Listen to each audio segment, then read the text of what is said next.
Bienvenidos nuevamente amigos al canal, acérquense al fuego, pónganse cómodos con sus brebajes favoritos, recuerda si disfrutas este contenido deja un me gusta, un comentario y suscríbete, ahora entraremos por un portal que se abre hacia una historia que te mantendrá pegado a tu asiento, escrita por F. Benson, la historia se llama El gato.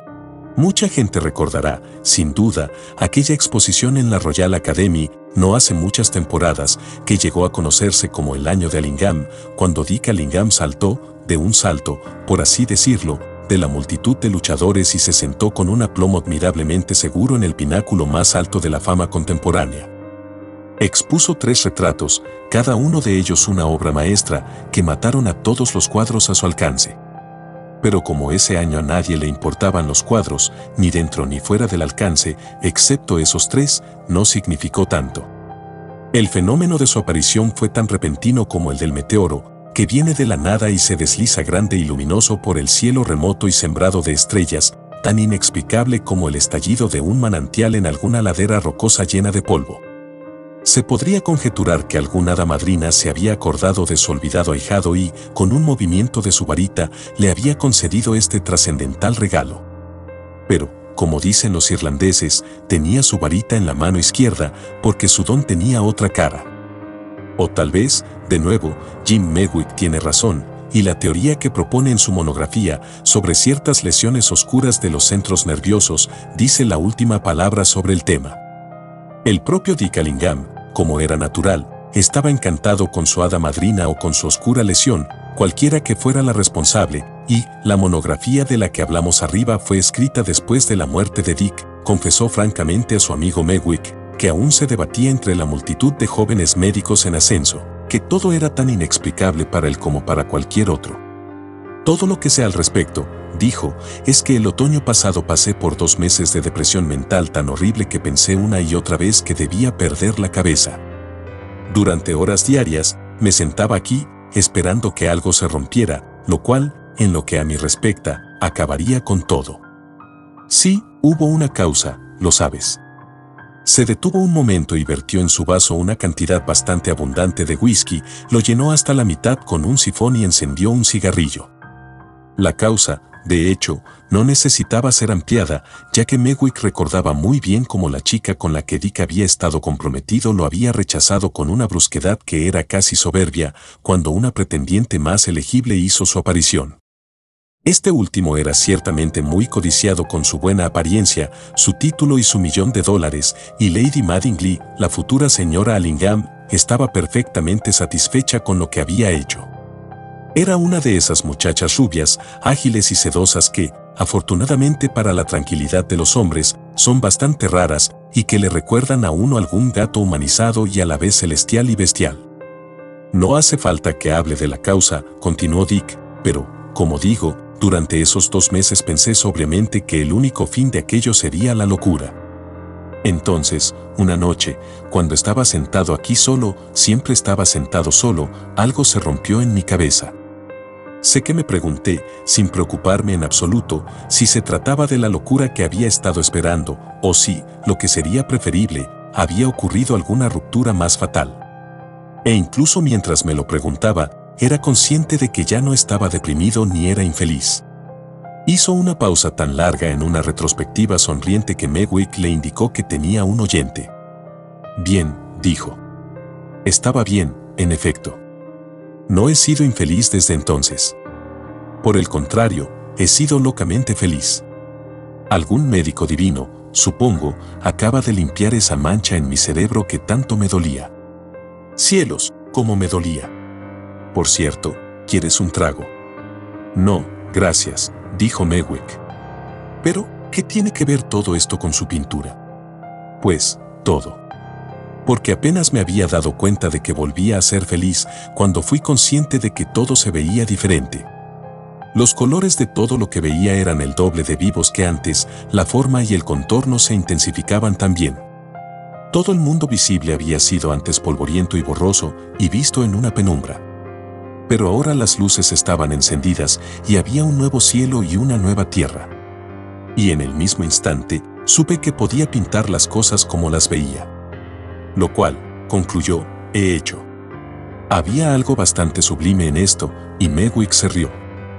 Desearía que algo se rompiera en mi cerebro si encendiera las percepciones de esa manera, dijo, pero es posible que el chasquido de las cosas en el cerebro de uno no produzca siempre ese efecto. Eso es posible. Además, según tengo entendido, las cosas no se rompen a menos que se haya pasado por un periodo tan horrible como el que yo he vivido. Y te digo francamente que no volvería a pasar por eso ni siquiera para asegurarme un chasquido que me hiciera ver cosas como Tiziano. ¿Cómo fue el chasquido?, preguntó Medwick. Dick se lo pensó un momento. ¿Sabes cuando llega un paquete, atado con un cordel, y no encuentras un cuchillo?, dijo, y por eso quemas el cordel, manteniéndolo tenso? Pues bien, fue así, bastante indoloro, solo que algo se fue debilitando, y luego se separó, suavemente, sin esfuerzo. No muy lúcido, me temo, pero fue así. Llevaba un par de meses ardiendo, ya ves. Se dio la vuelta y buscó entre las cartas y los papeles que llenaban su mesa de escribir hasta que encontró un sobre con una corona. Se rió para sí mismo mientras lo cogía. Encoméndame a Lady Madingley, dijo, por un descaro con el que el latón es más suave que la masilla. Me escribió ayer pidiéndome que terminara el retrato que empecé de ella el año pasado y que se lo dejara a mi precio. Entonces creo que has tenido una escapada afortunada, comentó Medwick. Supongo que ni siquiera le contestaste. Oh, sí, lo hice, ¿por qué no? Le dije que el precio sería de 2.000 libras y que estaba dispuesto a seguir adelante de inmediato. Ella ha aceptado y me ha enviado un cheque de 1.000 esta tarde. Medwick le miró con un asombro inexpresivo. ¿Está usted loco?, preguntó. Espero que no, aunque nunca se puede estar seguro de esas cosas. Ni siquiera los médicos como usted saben exactamente lo que constituye la locura. Medwick se levantó. ¿Pero es posible que no vea el terrible riesgo que corre?, preguntó. Verla de nuevo, estar con ella de ese modo, tener que mirarla, la he visto esta tarde, por cierto, apenas humana, ¿no puede eso revivir tan fácilmente todo lo que sintió antes? Es demasiado peligroso, demasiado peligroso. Dick sacudió la cabeza. No hay el menor riesgo, dijo, todo en mí es total y absolutamente indiferente a ella.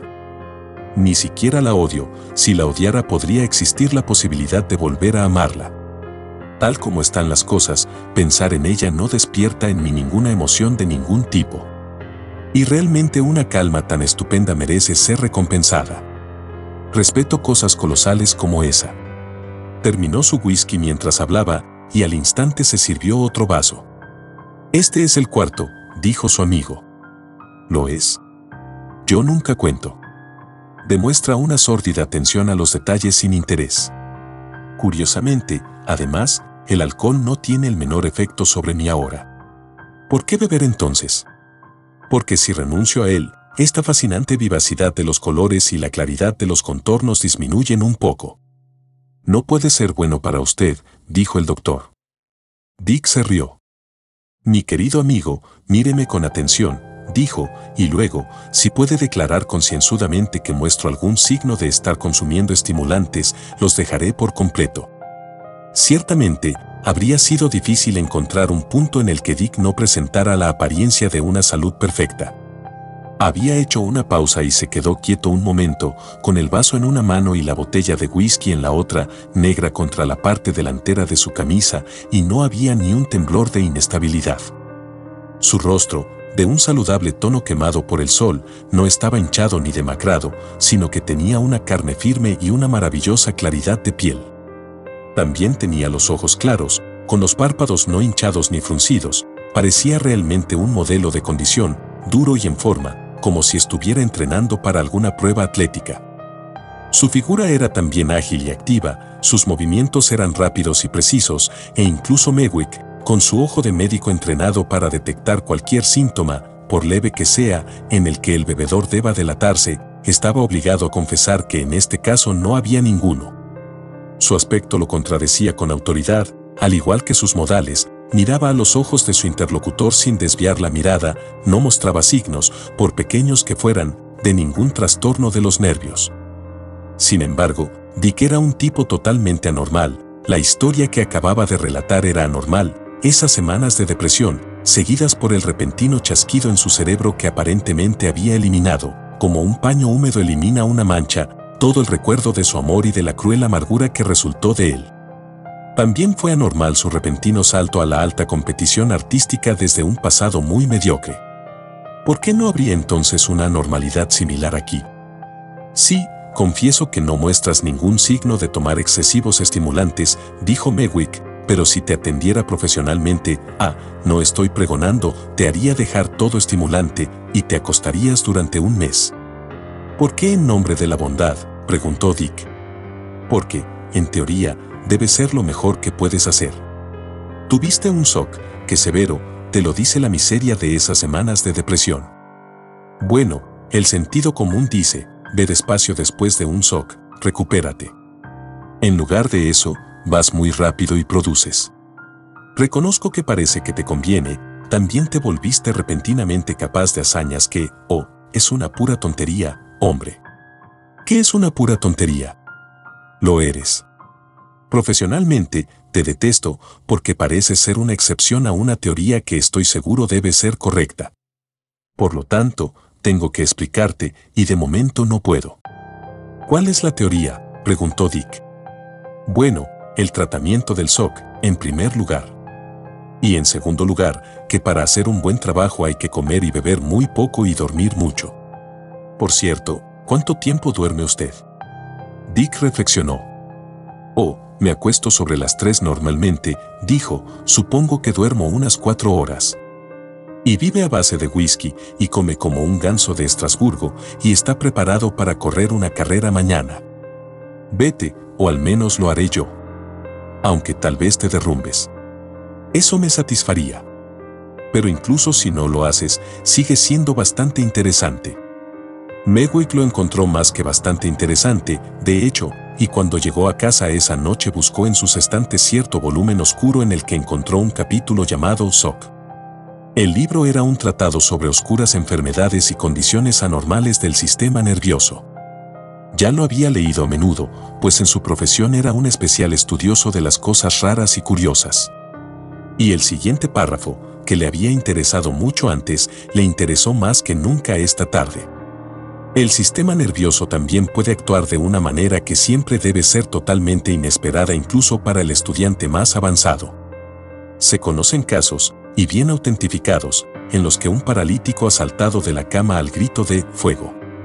También se conocen casos en los que una gran conmoción, que produce una depresión tan profunda que equivale a un letargo, va seguida de una actividad anormal y de la puesta en marcha de facultades que antes no se conocían o que, en todo caso, existían en un grado bastante ordinario. Este estado de hipersensibilidad, sobre todo porque el deseo de dormir o de descansar suele estar muy disminuido, exige muchos estímulos en forma de alimentos y alcohol. Parece también que el paciente que padece esta forma rara de las secuelas del shock tiene tarde o temprano algún colapso súbito y completo. Es imposible, sin embargo, conjeturar qué forma tomará esto. La digestión, sin embargo, puede atrofiarse repentinamente, el delirium tremens puede, sin previo aviso, sobrevenir o él puede ir completamente fuera de su cabeza. Pero las semanas pasaban, los soles de julio hacían que Londres se tambalease en una bruma de calor y sin embargo Allingham seguía ocupado, brillante y totalmente excepcional. Megwick, sin saberlo, le observaba de cerca y en estos momentos estaba completamente desconcertado. Hizo que Dick mantuviera su palabra de que si detectaba el más mínimo signo de exceso de estimulantes, se lo cortaría por completo, pero no pudo ver absolutamente ninguno. Lady Madingley, entre tanto, le había concedido varias sesiones y a este respecto Megwick volvió a equivocarse por completo en la opinión que había expresado a Dick sobre los riesgos que corría. Porque, curiosamente, ambos se habían hecho grandes amigos. Sin embargo, Dick tenía toda la razón, toda la emoción con respecto a ella por parte de él estaba muerta, podría haber sido una pieza de naturaleza muerta lo que estaba pintando, en lugar de una mujer a la que había adorado salvajemente. Una mañana, a mediados de julio, ella estaba sentada junto a él en su estudio y, contrariamente a la costumbre, él había permanecido bastante silencioso, mordiendo las puntas de sus pinceles, frunciendo el ceño hacia su lienzo, frunciendo también el ceño hacia ella.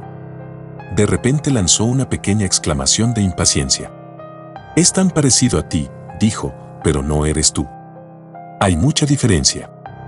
No puedo evitar que parezca que estás escuchando un himno, uno de esos en cuatro sostenidos, no lo sabes, escrito por un organista, probablemente después de comer magdalenas. Y eso no es característico de ti». Se rió. «Debes ser bastante ingenioso para poner todo eso», dijo. «Lo estoy haciendo». «¿Dónde lo muestro todo?».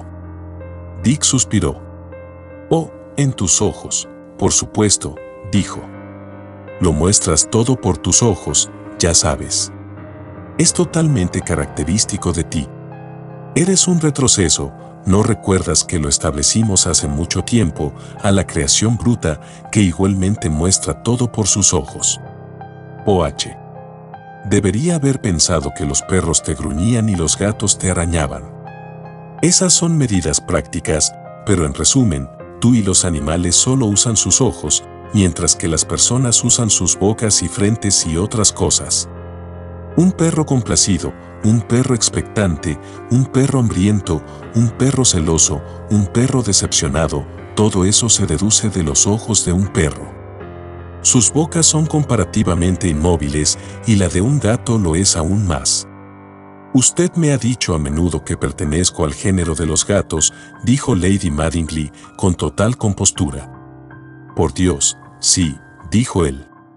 «Quizá mirar los ojos de un gato me ayude a ver lo que me falta». «Muchas gracias por la insinuación». Dejó la paleta y se dirigió a una mesa lateral en la que había botellas, hielo y sifones. «¿No quieres beber nada en esta mañana de Sáhara?», preguntó. «No, gracias». «¿Cuándo me darás la última sesión? Dijiste que solo querías una más». Dick se sirvió. «Bueno, bajo al campo con esto», dijo, «para poner el fondo del que te hablé. Con suerte me llevará 3 días de duro trabajo de pintura, sin suerte una semana o más. Se me hace la boca agua al pensar en el fondo. Entonces, digamos mañana a la semana». Lady Mattingly anotó esto en un minucioso libro de notas de oro y joyas. «¿Y debo estar preparada para ver los ojos de un gato pintados allí en lugar de los míos cuando lo vea la próxima vez?», preguntó, pasando junto al lienzo. Dick se rió. «Oh, apenas notarás la diferencia», dijo. «Qué extraño es que siempre haya detestado tanto a los gatos, me hacen sentir realmente débil, aunque tú siempre me has recordado a un gato. Debes preguntarle a tu amigo el señor Mewick sobre estos misterios metafísicos», dijo ella. El fondo del cuadro solo estaba indicado por el momento por unas vagas salpicaduras cerca de la cabeza de color púrpura y verde brillante, y al artista se le podía hacer la boca agua al pensar en los pocos días de pintura que tenía por delante. Porque detrás de la figura, en el largo lienzo en forma de panel, se iba a pintar un enrejado verde, sobre el cual, casi ocultando la carpintería, se extendería una gran clemátide púrpura en todo su esplendor de hojas barnizadas y flores estrelladas.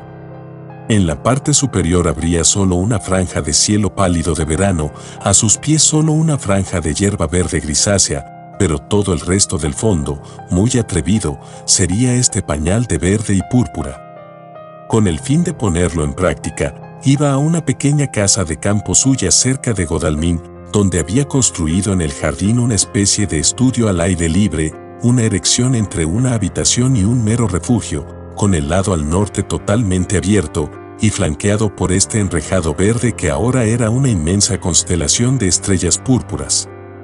Enmarcado en esto, sabía muy bien cómo brillaría en el lienzo la extraña y pálida belleza de su modelo, cómo sobresaldría del fondo, ella y su enorme sombrero gris, y su brillante vestido gris, y su pelo amarillo y su piel blanca como el marfil y sus ojos pálidos, ahora azules, ahora grises, ahora verdes. Aquello era realmente una cosa que esperar, pues probablemente no hay un éxtasis tan puro conocido por los hombres como la creación, y no era de extrañar que el estado de ánimo de Dick, mientras viajaba a Godalming, fuera boyante y efervescente. Porque iba, por así decirlo, a realizar su creación, cada estrella púrpura de clemátide, cada hoja verde y cada pieza de enrejado que colocara, haría que lo que había pintado viviera y brillara, al igual que las capas de crepúsculo que caen sobre el cielo al atardecer hacen que las estrellas brillen allí, como joyas. Su esquema estaba asegurado, había colgado su constelación, la figura de Lady Madingley, en el cielo, y ahora tenía que rodearla con la noche verde y púrpura, para que pudiera brillar. Su jardín no era más que una parcela circunscrita, pero los muros de ladrillo viejo la delimitaban, y él había resuelto el espacio que tenía a su disposición con cierta originalidad. En ningún momento su parcela de hierba, apenas podría llamarse césped, había sido espaciosa. Ahora el estudio al aire libre, de 25 pies por 30, ocupaba la mayor parte. Tenía un sólido muro de madera en un lado y dos muros enrejados al sur y al este, que las enredaderas empezaban a revestir y que estaban revestidos interiormente por colgaduras de obra siria y oriental. Aquí, en verano, pasaba la mayor parte del día, pintando o holgazaneando y viviendo una existencia al aire libre. El suelo, que antes había sido de hierba, que se había marchitado por completo bajo el techo, estaba cubierto de alfombras persas, había una mesa de escribir y otra de comedor, una librería llena de amigos conocidos y media docena de sillas de cesto. Un rincón también estaba francamente dedicado a los asuntos del jardín, y allí había una máquina de cortar el césped, una manguera para regar, tijeras y una pala. Porque, al igual que muchas personas excitadas, Dick descubrió que en la jardinería, ese incesante proceso de planificación y diseño para adaptarse a los gustos de las plantas y hacerlas hermosas en color y alto crecimiento, había un maravilloso refugio de calma para el cerebro que había estado sacudiéndose en los mares emocionales. Las plantas, además, eran receptivas, tan sensibles a la amabilidad, el pensamiento que se les dedicaba nunca se desperdiciaba, y volver ahora, después de un mes de ausencia en Londres, era tener la seguridad de una nueva sorpresa y un nuevo placer en cada metro del lecho de jardín. Y aquí, con qué regia generosidad la clemátide púrpura le devolvía los cuidados que le había prodigado. Cada flor mostraría su gratitud práctica sirviendo de modelo para el fondo de su cuadro. La noche era muy cálida, cálida no con ninguna premonición bochornosa de truenos, sino con el calor claro y limpio del verano, y él cenó solo en su refugio, con las llamas del atardecer como lámpara. Estas se desvanecieron lentamente en un cielo azul aterciopelado, pero él se quedó mucho tiempo tomando su café, mirando hacia el norte, a través del jardín, hacia la hilera de árboles que lo protegían de la casa más allá. Se trataba de acacias, las más elegantes y femeninas de todas las cosas verdes que crecen, con un color veraniego, pero aún con hojas frescas. Debajo de ellos había una pequeña terraza elevada de césped y más cerca los arriates del querido jardín. Los macizos de guisantes dulces desprendían una fragancia inimitable y los rosales eran de color rosa con la baronesa Rothschild y la France, y de color cobrizo con Beautain Constante y la rosa Richardson. Luego, más cerca, estaba el enrejado verde espumoso de púrpura. Estaba sentado allí, casi sin mirar, pero bebiendo inconscientemente en este gran festival de color, cuando su vista fue detenida por una forma oscura y escurridiza que apareció entre las rosas y de repente dirigió dos orbes luminosos hacia él. Al oír esto, se levantó, pero su movimiento no causó ninguna perturbación en el animal, que siguió avanzando hacia él, ronroneando, con el lomo arqueado para acariciar y la cola en forma de atizador. A medida que se acercaba, Dick sintió que le invadía ese tembloroso desvanecimiento que a menudo le afectaba en presencia de los gatos y dio un pisotón y una palmada. Al oír esto, el gato giró rápidamente la cola, una especie de sombra oscura recorrió el muro del jardín por un momento y desapareció. Pero su aparición le había estropeado el dulce hechizo de la noche y entró en casa. La mañana siguiente era de un verano pletórico, soplaba un tenue viento del norte y un sol digno de iluminar las islas de Grecia inundaba el cielo. El sueño sin sueño sí, para él, largo de Dick había desterrado de su mente aquel incidente más bien inquietante del gato y colocó su lienzo frente a las espalderas y las clemátides moradas con una enorme sensación de éxtasis inminente. Además, el jardín, que por el momento solo había visto en la magia de la puesta de sol, era gloriosamente gratificante y brillaba de color, y aunque la vida, esto estaba presente en su mente por primera vez desde hacía meses, en la forma de Lady Madingley no había sido muy propicia, sin embargo, un hombre, argumentó para sí mismo, debe ser muy poco hábil para vivir si, con una pasión por las plantas y una pasión por el arte, no puede modelar una vida que esté llena de contenido. Así que, una vez terminado el desayuno y con su modelo listo y resplandeciente de belleza, se apresuró a esbozar las amplias líneas de las flores y el follaje y comenzó a pintar. Púrpura y verde, verde y púrpura, ¿hubo alguna vez un festín semejante para la vista? Como un gastrónomo, y también con avidez, estaba completamente absorto en ello.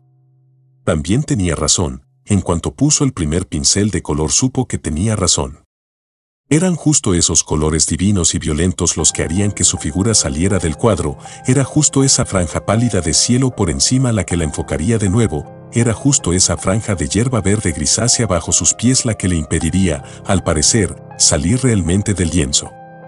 Y con rápidas y ansiosas pasadas del pincel, que nunca se detuvieron ni se apresuraron, se perdió en su trabajo. Al final se detuvo con una sensación de falta de aire, sintiendo también como si le hubieran llamado de repente desde una distancia inmensa. Debía de llevar unas 3 horas trabajando, porque su hombre ya estaba poniendo la mesa para el almuerzo, pero le parecía que la mañana había pasado en un instante. El progreso que había hecho era extraordinario, y miró largamente su cuadro. Entonces su vista se desvió de la luminosidad del lienzo a la de los lechos del jardín. Allí, justo delante del parterre de guisantes dulces, a menos de 2 metros de él, había un gato gris muy grande que lo observaba. Ahora bien, la presencia de un gato era algo que normalmente producía en Dick una sensación de mortal desmayo. Sin embargo, en ese momento, mientras miraba al gato y el gato a él, no era consciente de tal sensación y atribuía la ausencia de la misma, en la medida en que pensaba conscientemente en ello, al hecho de que estaba al aire libre, no en la atmósfera de una habitación cerrada. Sin embargo, la noche anterior, aquí fuera, el gato le había hecho sentir que se desmayaba. Pero apenas pensó en ello, pues lo que llenaba su mente era que veía en la mirada interesada y más bien amistosa de la bestia esa expresión en los ojos que tanto le había desconcertado en su retrato de Lady Mattingly. Así que, lentamente, y sin ningún movimiento brusco que pudiera sobresaltar al gato, alargó la mano para coger la paleta que acababa de dejar y en un rincón del lienzo aún no pintado, grabó en media docena de rápidos toques intuitivos lo que quería. Incluso bajo la amplia luz del sol en la que se encontraba el animal, sus ojos parecían arder internamente además de estar iluminados desde fuera, era justo lo que miraba Lady Mattingly. Tendría que poner el color muy fino sobre el blanco. Durante 5 minutos, más o menos, los pintó con trazos tranquilos y ansiosos, dibujando el color muy finamente sobre el fondo blanco, y luego miró largamente el boceto del ojo para ver si había conseguido lo que quería. Luego volvió a mirar al gato que le había parecido tan encantador. Pero allí no había ningún gato. Sin embargo, dado que los detestaba, y este había servido para su propósito, no era motivo de lamentación, y se limitó a extrañarse un poco por lo repentino de su desaparición. Pero el legado que había dejado en el lienzo no podía desaparecer así, era suyo, una posesión, un logro. En verdad, este iba a ser un retrato que superaría por completo todo lo que había hecho antes. Una mujer, real, viva, con su alma en los ojos, debía estar allí, y el verano se desbordaba a su alrededor.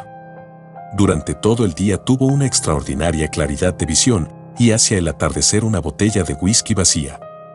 Pero esta noche fue consciente por primera vez de 2 sensaciones, una física y otra mental, totalmente extrañas para él. La primera, una impresión de que había bebido tanto como era bueno para él. La segunda, una especie de eco en su mente de aquellas torturas que había sufrido en el otoño, cuando había sido arrojado por la chica, a la que había entregado su alma, como un guante manchado. Ninguna de las 2 cosas se sintió de forma aguda, pero ambas estaban presentes para él. El atardecer desmentía por completo la brillantez del día y hacia las 6 de la tarde se habían levantado gruesas nubes sobre el cielo y el claro calor del verano había dado paso a un calor no menos intenso, pero lleno de la amenaza de la tormenta. Unas cuantas gotas grandes y calientes de lluvia le advirtieron aún más y puso su caballete al abrigo y dio órdenes de que cenara bajo techo. Como era habitual en él cuando trabajaba, evitó la influencia distractora de cualquier compañía y cenó solo. Terminada la cena, se dirigió a su salón dispuesto a disfrutar de su velada solitaria. Su criado le había traído la bandeja y hasta que se acostara no sería molestado. En el exterior, la tormenta se acercaba, y el eco de los truenos, aunque aún no estaba cerca, no dejaba de gruñir. En cualquier momento podría avanzar y estallar en un estallido de fuego y sonido. Dick leyó un libro durante un rato, pero sus pensamientos divagaron. La conmoción de su problema del pasado otoño, que creía que había desaparecido para siempre, se agudizó repentina y extrañamente. Además, su cabeza estaba pesada, tal vez por la tormenta, pero posiblemente por lo que había bebido. Así que, con la intención de ir a la cama y dormir su inquietud, cerró su libro y se dirigió a la ventana para cerrarla también. Pero, a mitad de camino, se detuvo. Allí, en el sofá de abajo, estaba sentado un gran gato gris de ojos amarillos y brillantes. En su boca tenía un joven tordo, todavía vivo. Entonces se despertó en él el horror, su sentimiento de debilidad enfermiza estaba allí, y aborrecía y se aterrorizaba ante este espantoso regocijo felino en la tortura de su presa, un regocijo tan grande que prefería el aplazamiento de su comida a un acortamiento de la otra. Más que todo, el parecido de los ojos de este gato con los de su retrato le pareció de repente algo infernal. Por un momento todo esto lo mantuvo atado, como con una parálisis. Al siguiente su estremecimiento físico no pudo ser soportado por más tiempo y lanzó el vaso que llevaba al gato, perdiéndolo. Durante un segundo, el animal se detuvo allí mirándole con una intensa y espantosa hostilidad, y luego salió de un salto por la ventana abierta. Dick la cerró con un golpe que le sobresaltó, y luego buscó en el sofá y en el suelo el pájaro que creía que el gato había dejado caer. Una o dos veces le pareció oírlo revolotear débilmente, pero debió de ser una ilusión, porque no pudo encontrarlo. Todo esto era bastante inestable, así que antes de irse a la cama se tranquilizó, como decía su frase tácita, con un último trago. Afuera los truenos habían cesado, pero la lluvia golpeaba con un silbido la hierba. Entonces otro sonido se mezcló con el maullido de un gato, no los chillidos y gritos prolongados que son habituales, sino las llamadas lastimeras de la bestia que quiere ser admitida en su propia casa. La persiana estaba bajada, pero al cabo de un rato no pudo resistirse a asomarse. Allí, en el alféizar de la ventana, estaba sentado el gran gato gris.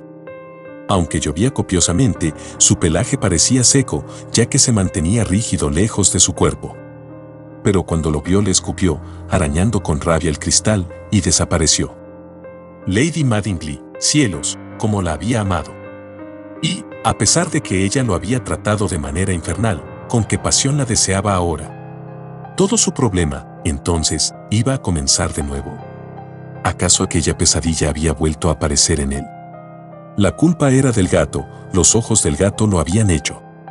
Sin embargo, ahora todo su deseo se veía empañado por este embotamiento del cerebro que era tan inexplicable como el despertar de su deseo. Durante meses había bebido mucho más de lo que había bebido hoy, y sin embargo la noche lo había visto lúcido, agudo, dueño de sí mismo, y deleitándose en la libertad que le había llegado, y en la fría alegría de la visión creativa. Pero esta noche tropezó y anduvo a tientas por la habitación. La luz neutra del amanecer lo despertó, y se levantó de inmediato, sintiéndose aún muy somnoliento, pero en respuesta a una silenciosa llamada imperativa. La tormenta había desaparecido por completo, y una joya de estrella matutina colgaba en un cielo pálido. Su habitación le resultaba extrañamente desconocida, sus propias sensaciones eran desconocidas, había una vaguedad en las cosas, una barrera entre él y el mundo. Un solo deseo lo poseía, terminar el retrato. Todo lo demás, así lo sentía, lo dejaba al azar o a las leyes que regulan el mundo, esas leyes que eligen que un determinado zorzal sea atrapado por un determinado gato y eligen un chivo expiatorio entre 1000 y dejan al resto en libertad. 2 horas más tarde, su criado le llamó y le encontró fuera de su habitación. Como la mañana era tan hermosa, salió a preparar el desayuno en el refugio. El retrato estaba allí, había sido arrastrado a su posición por la clemátide, pero estaba cubierto de extraños arañazos, como si las garras de algún animal enfurecido o las uñas quizás de un hombre lo hubieran atacado furiosamente. Dick Allingham también estaba allí, tumbado muy quieto frente a la lona desfigurada. Las garras, también, o las uñas lo habían atacado, su garganta estaba horriblemente destrozada por ellas. Pero sus manos estaban cubiertas de pintura, las uñas de sus dedos también estaban ahogadas con ella. Y fin, espero que la hayas disfrutado. Nos vemos en la próxima historia que nos depara el portal de este universo gris. Si te ha gustado, recuerda apoyar al canal, deja un me gusta, un comentario y suscríbete, y así tener más historias clásicas de ciencia ficción y terror, así nos permiten disfrutar estas misteriosas y nuevas experiencias. Si te ha gustado, recuerda suscribirte, pon me gusta y deja un comentario, ya que esto alimenta al dios oscuro del algoritmo.